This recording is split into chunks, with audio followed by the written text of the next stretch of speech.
Bonjour à toutes et à tous, dans cette vidéo, nous allons voir comment créer un déshumidificateur connecté. Alors, le principe est simple, les déshumidificateurs, ça existe en plein de versions, on peut en utiliser des gros, des petits, etc.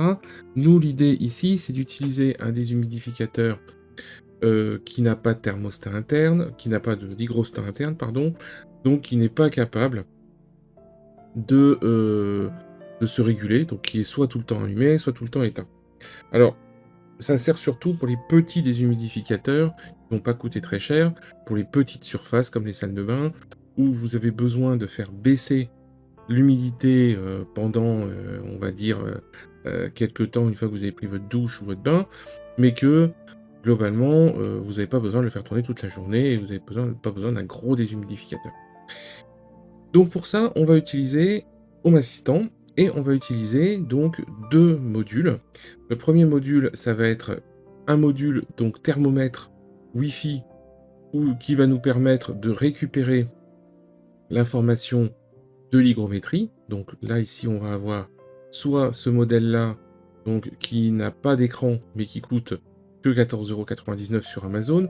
Vous allez le trouver encore moins cher sur AliExpress, mais sur AliExpress, vous allez devoir attendre un petit peu avant de le recevoir, et qui fonctionne donc avec une batterie.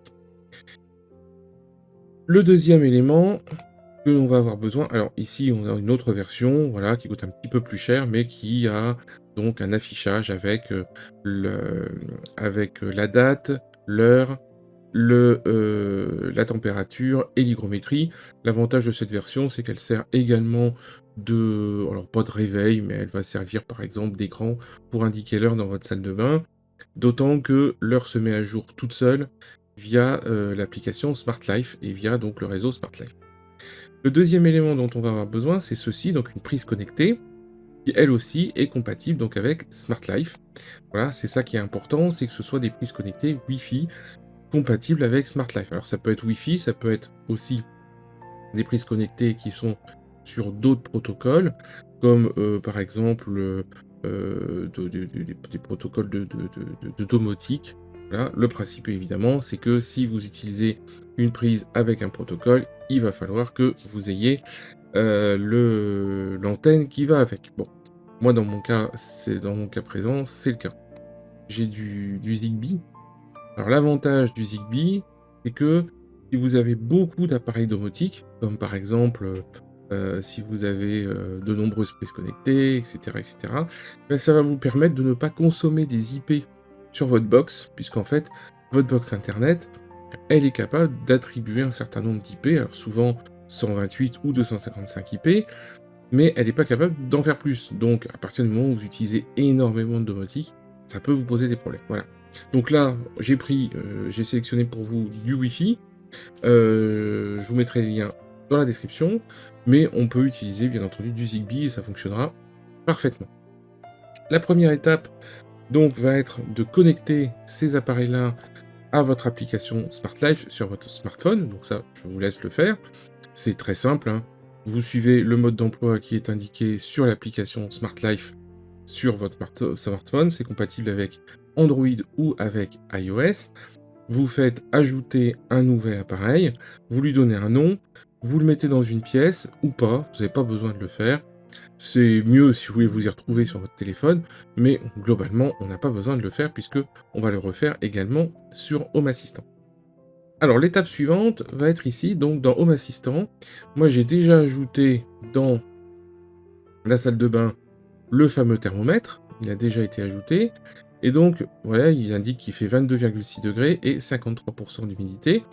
Donc là ici je vais faire modifier le tableau de bord, et je vais aller ajouter donc un autre élément, la entité. Je vais aller chercher l'entité dont j'ai besoin. Alors si vous ne trouvez pas les entités, ça peut arriver. Là, ici, vous voyez dans paramètres, j'ai une petite notification qui m'indique que j'ai des nouveaux éléments qui ont été détectés. Donc là, je vais essayer de taper les premières lettres du nom de l'élément. Donc là, je l'ai appelé déshumidificateur.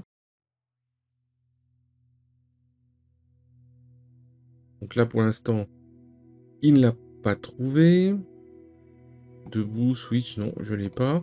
Donc pour l'instant, je vais faire annuler.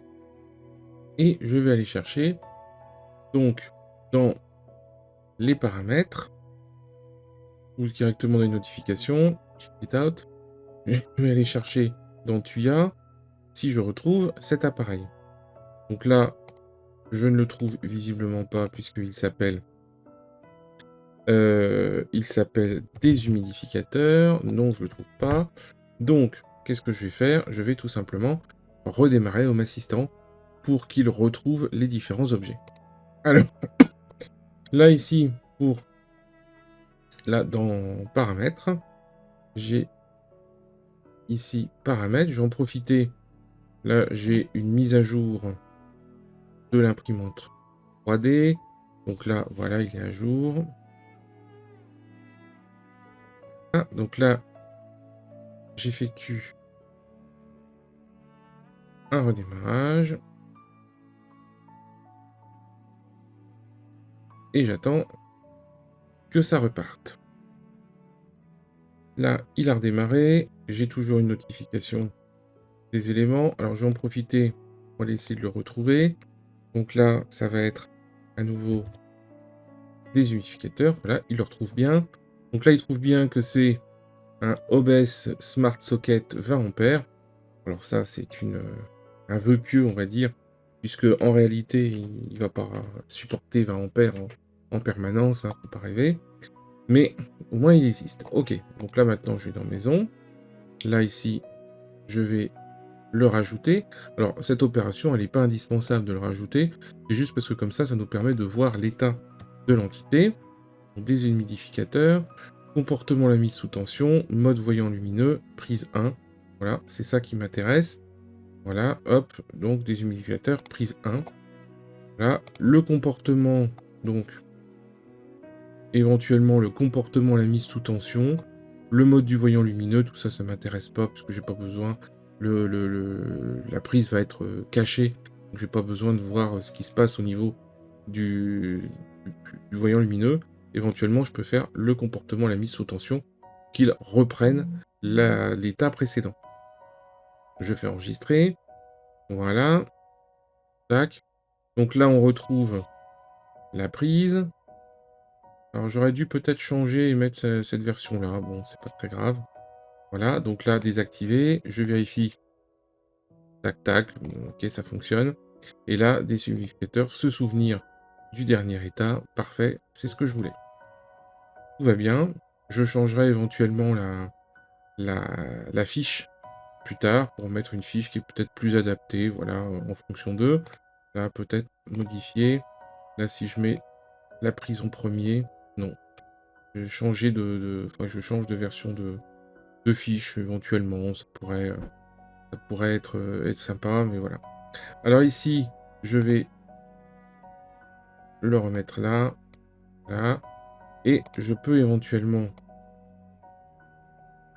s'il se laisse faire, on peut le renommer.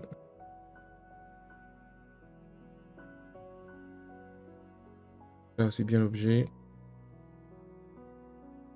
Là, sur cette vue-là, je peux pas le changer. Je vais éventuellement changer la fiche après, pour mettre une fiche qui est plus adaptée.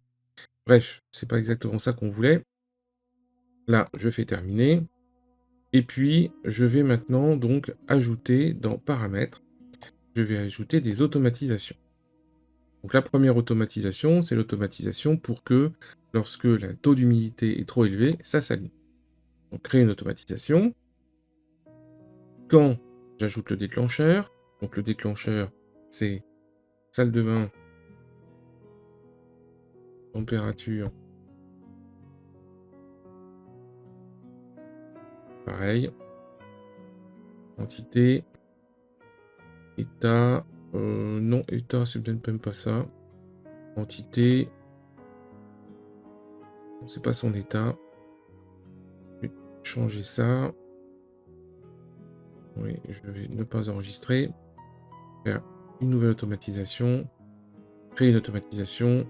Déclencheur. Donc là, c'est entité. État numérique. Donc l'entité. Salle de bain. Voilà. qui s'appelle salle de bain. Alors là, c'est l'état batterie.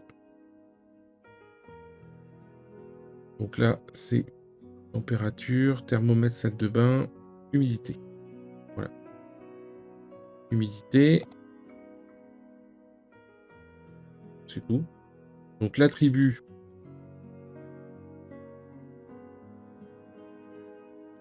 Je l'ai déjà. Donc, nombre fixe. La limite supérieure, donc là, ça va être la limite inférieure, donc nombre fixe. Je veux que ça soit au-dessus de, je vais mettre 60% d'humidité. Là, pendant, là, je vais pas le mettre. Alors faire, ajouter une action. Donc là, je vais l'appeler déshumidificateur, pardon. C'est vrai, c'est appareil. Donc là, ça va bien être appareil. Là, je vais chercher l'appareil, donc déshumidificateur. OK. Prise 1, c'est ça. Voilà. Donc là, désactiver. Là, ça va être activé. Déshumidificateur, prise 1. Voilà. OK. Donc lorsque le thermomètre de la salle de bain humidité est supérieur à 60%, alors activer déshumidificateur, prise 1. C'est ça que je voulais. J'enregistre et je vais l'appeler activer déshumidificateur salle de bain. Pièce. Je n'ai pas la salle de bain. Donc je vais ajouter salle de bain. Enregistrer. OK. Ensuite, là, je vais faire, donc là pour l'instant, il n'a jamais été déclenché. Créer une automatisation. Et une autre automatisation. Quand, donc ajouter un déclencheur. Entité, et donc état numérique. Donc là, entité, c'est toujours salle de bain. Alors, salle de bain, humidité. Voilà. Attribut, donc là cette fois-ci c'est en dessous de 50. Donc lorsque température salle de bain humidité est inférieure à 50, alors faire, là ça va bien être appareil. Je vais choisir mon appareil qui va donc être déshumidificateur. Là, désactiver, déshumidificateur, prise 1. Alors on pourrait aussi faire changer, basculer, mais le problème de basculer, c'est que si j'ai un état que je ne connais pas, en fait, il peut tout simplement se mettre à fonctionner à l'envers. Je fais enregistrer. Là, on va l'appeler désactiver déshumidificateur. J'ajoute une pièce, salle de bain, enregistrer. Et voilà.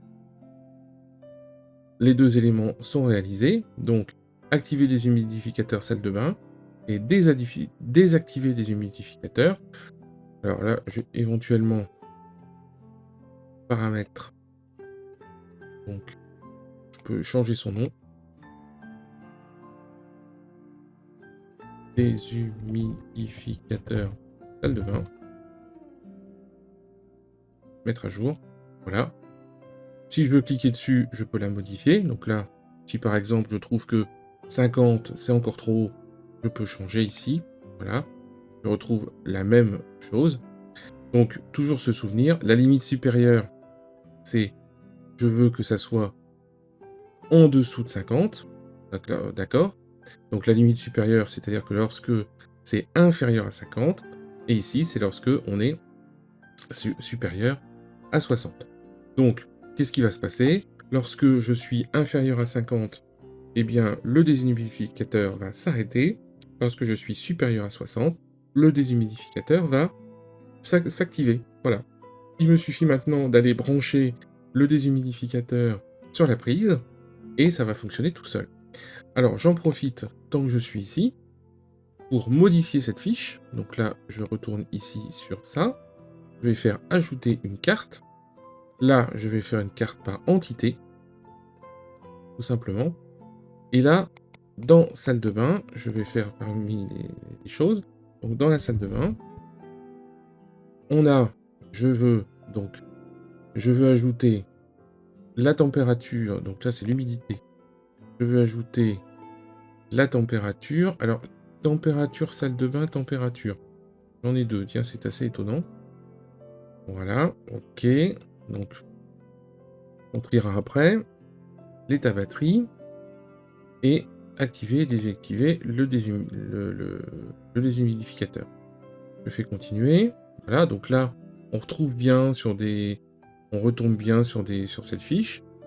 Voilà. Et on fait tout simplement ça, ajouter au tableau de bord. Donc, ça vient se mettre ici. Alors, je vais ajouter quand même, modifier. Je vais lui rajouter un titre, salle de bain. Voilà. Et alors, il y a des choses que je peux enlever, puisqu'en fait, température salle de bain, humidité, en fait, j'ai plusieurs éléments qui sont connectés, donc c'est pas celui-là. Donc là, hop, celui-ci, je vais le virer. Tac. Et température, c'est pas celui-ci non plus. Tac, je vais le virer, donc il me reste 53% température, salle de bain, humidité, et 22,6 degrés. Éventuellement, je vais mettre la température au-dessus.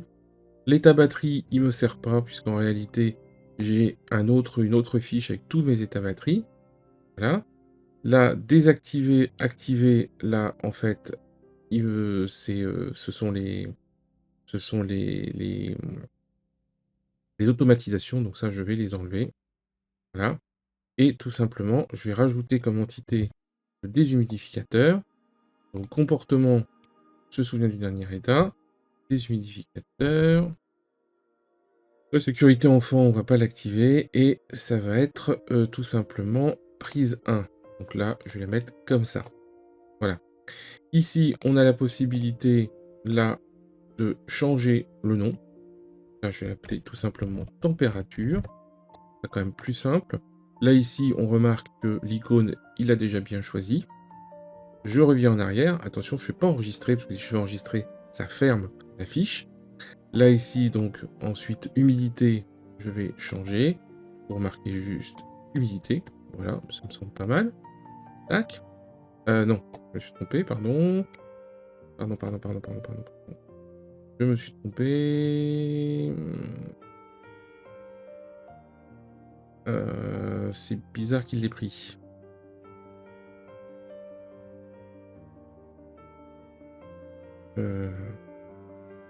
Température, salle de bain.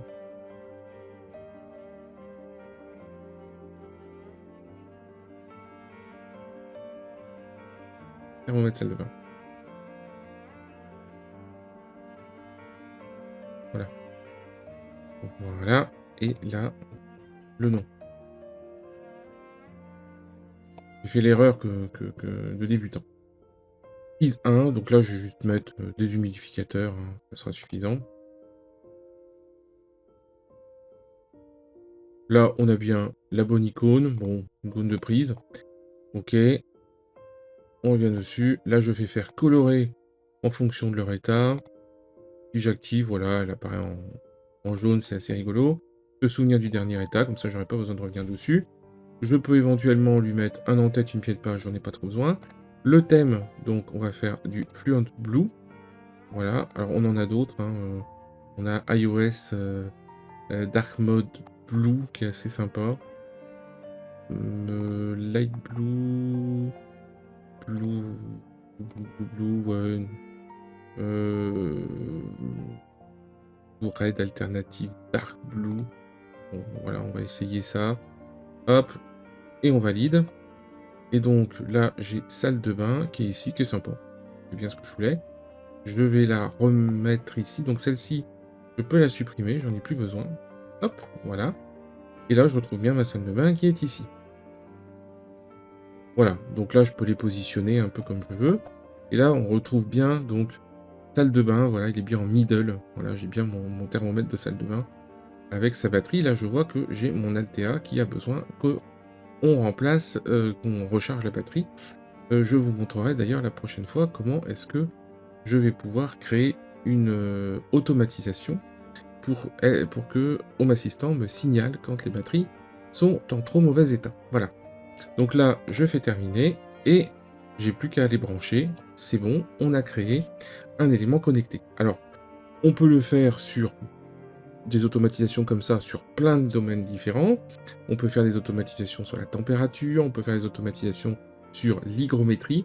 Je vous conseille d'avoir toujours une plage assez importante. Par exemple, à l'hygrométrie, j'ai une plage de 10%, ce qui fait que je ne vais pas avoir le déshumidificateur qui va s'allumer, s'éteindre en permanence. En revanche, si on est par exemple sur des températures, on ne peut pas se permettre d'avoir des plages très importantes. Donc par exemple, vous allez indiquer que vous voulez que le chauffage se déclenche lorsqu'il fait 21 degrés et que vous voulez qu'il s'éteigne quand il fait 21,5 ou 22, 22,5. Et bien dans ces cas-là, il faut indiquer un timer.